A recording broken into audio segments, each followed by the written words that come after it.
well-established fact that running on an incline optimizes gait, but how do you validate that?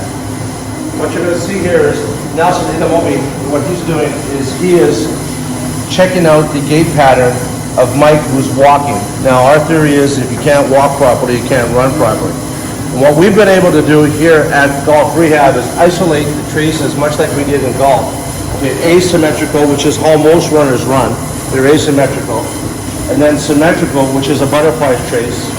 And then we expand that to wider or more narrow, depending A on the speed that they run and their balance. And then C, there's a limp trace. And then there's a limp left and a limp right trace. And then there's a bow trace, which is shaped like a V, and then an inverted base, which is like a pigeon toe trace. But I'm going to show you why it's important to be able to see these traces. And as you can see, Nelson's checking this out. And this is a fairly symmetrical trace. Mike's a boxer now, a soccer player, and does both, and he's got great gait.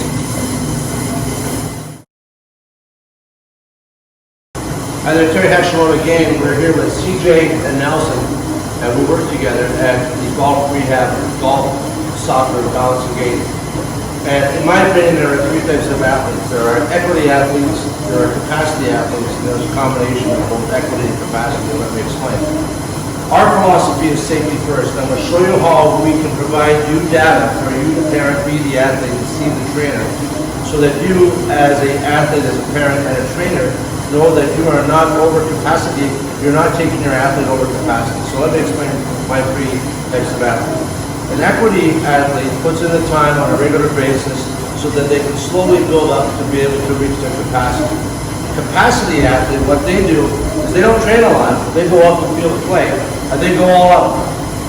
And they exceed their range of motion. They exceed they exceed what they're really capable of doing, but they're so determined and they're so under pressure to perform that they go all out. They're a full capacity athlete.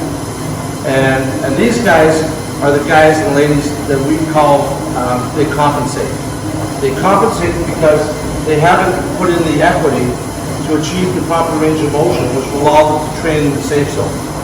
And then the combination of the two, which is equity and capacity athletes, are the guys that put in the time, the ladies and guys that put in the time, and they're the ones that reach their capacity because they know their capacity, and they're not afraid to get there and even exceed it because they train on an incline in short bursts between 20 and 40 degrees.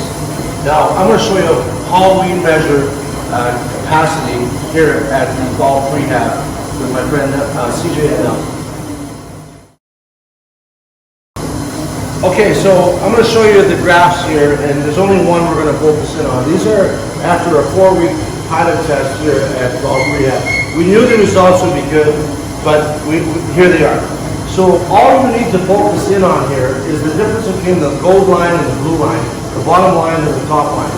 This over a 4-week period. And you're going to see a gap between those two lines. That means on the lower chart, which is left max force, this happens to be my son who's recording this. He was favoring his right max force was fairly level, but his left max force is very low. We knew he had a problem. Now over a period of time doing the incline training, you can notice that the difference between the two chains have got to be more even. So we're taking an asymmetrical runner and we're making them more symmetrical, which is making them much more safe.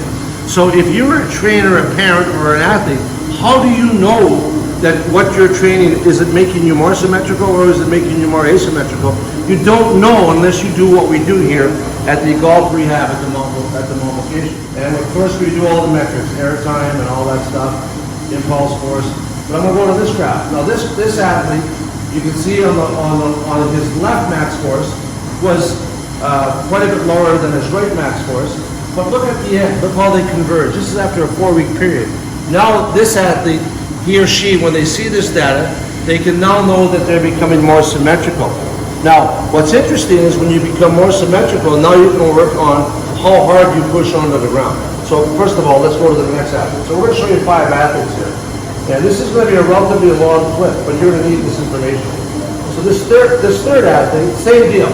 They were favoring one side over the other, and on this side they were both all asymmetrical to date. And they were favoring their left over their right. But look at the difference between the start, the gap between the start and at the end. Nelson, you want to point that out? so you can point it out. So you can point out the gap between the left and then the right. And as you can see, this athlete they're becoming more symmetrical over time. This fourth athlete, and the last one's really where I'm going to show you something. This fourth athlete is also asymmetrical when they started. And again, symmetry of gait is becoming more and more apparent. Now what's really cool is we had one athlete who was very symmetrical from the beginning. And you're going to see this. So the athlete was very symmetrical. He didn't really change. We plus or minus 10% in a change to me is not really change. But what's really interesting is that his pressure, his forces in PSI increased over a 4-week period of time, meaning that once we get you to a more symmetrical pattern, then we can focus in on the drive and the push off of the ground. So this is conclusive evidence. And by the way, running on an incline, there's tons of research to establish this. But what's different about the way we do it in short bursts of speed, between 12 and 18 miles an hour. Then we do it in long periods of time for up to 2 or 3 minutes on 20 to 30 degrees. But this evidence is evidence that you need as a trainer, as a parent, and as more importantly as an athlete, to know that you are running and training safe. Because if you are not running or training safe, you are setting yourself up for what I call the capacity athlete that goes onto the field of play, runs full tilt, and runs to their capacity because they're being pushed, they're a driven athlete, their parents are pushing them, the trainer might be pushing them. But if you know what you can do, you get to your capacity and you maintain it and you sustain it and you do it safe, now you can train harder on a more symmetric basis and reduce the injuries. Most guys like CJ, who train all out when you're from Nigeria, you played high-level soccer all your life. Nelson, same way, my friend Nelson. And both these guys train balls out all their lives, and they're all, when you're 20, you forget how to walk. That's right. And then when you start training haul out when you're 25, you start hurting yourself. Between 20 and 25, you start hurting yourself. So you're really going to become a cripple when you get older. So unless you have tools, turn around to Mike here. You see how we're measuring the impulse forces. And Nelson and CJ and I, what we do is we capture this data over a 30-second period of time and a 10-second period of time. And what you're seeing on the incline training, and right in front of you, we're doing balance training. This is the type of training that you need to do to make sure that all we are going to do is provide the parent, the athlete, and the trainer the objective data so that you can make proper training decisions. What's the point of training if you're training wrong and exceeding your capacity? Terry Hashimoto with my friends and CJ, Chichiyoki Amadi, Nelson and Moby. Did I hack it up? Yeah, you got it. Okay. Nelson Inamobi. All right, that's what I said. And Terry Hashimoto at Golf Rehab at Mount in Charlottetown.